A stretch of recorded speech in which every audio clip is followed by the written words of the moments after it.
Հայոց բանակի կազմավորման 32-ամյակի առավոտյան Մարաթոր Սուրբ Էջմիածնի միաբանությունը այցելեց Եռաբլուր զինվորական պանթեոն հարգանքի տուրք մատուցելու իրենց կյանքը հայրենիքի համար զոհած հայրենիքների հիշատակին։ Պանթեոնում հոգևորականները ծաղիկներ խոնարհեցին զոհված ազատամարտիկների եւ զինծառայողների հիշատակը հավերժացնող հուշահամալիրի մոտ, ապա հոգևոր հայրերը աղոթք հնչեցրին ննջած զինվորների հոգիների խաղաղության համար։ Պետականությունը եւ հայրենիքը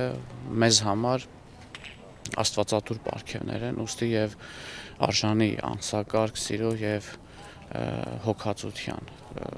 Մեզ համար հայրենիքը գանձ է, հա, եւ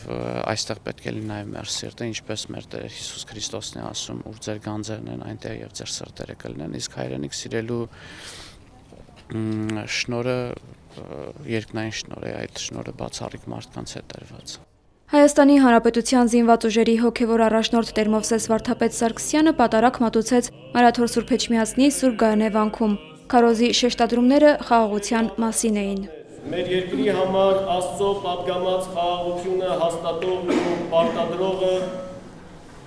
Հայաստանի Հանրապետության զինված ուժերն են, իսկ երանելի խաղաղարարները հայտնույն զինված ուժերի հավատացյալ սպաներն ու զինվորները։ Տեր Հիսուս իր կյանքը տվեց որպես խաղաղարար, եւ սա այն գինն է, որ շատերը վճարեցին մեր երկրում խաղաղություն հաստատելու համար։ Թող Աստված լույս դարձնի նրանց հոգիները, սփոփի եւ մխիթարի նրանց հարազատներին։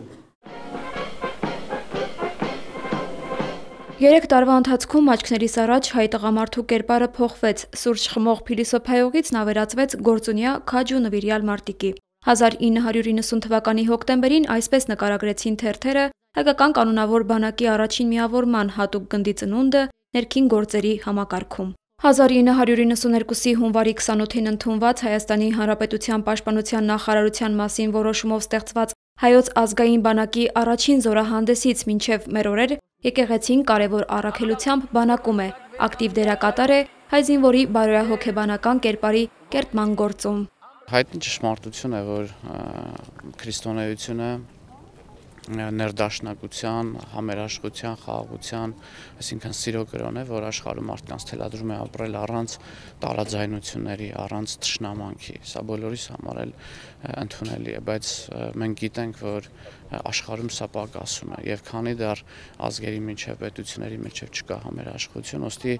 անհրաժեշտություն է դառնում ունենալ այնպիսի զորավոր պատներ, այնպիսի ուժ, որը կարող է եւ միշտ պետք է հակադրվի բռնությանը։ Ամեն երկրի համար այդ ուժը, այդ պարիսպը իր երկրի բանակն է։ Պատարագի ընթացքում կատարվեց հանրապետական մաղթանք։ Հոգևոր դասը զորակցություն հայցեց Տիրոջից մեր բանակի զինվորների, սպաների ու հրամանատարների համար։ Սարակարենի, Հարություն Տոլանյան, Եկեղեցական կյանք։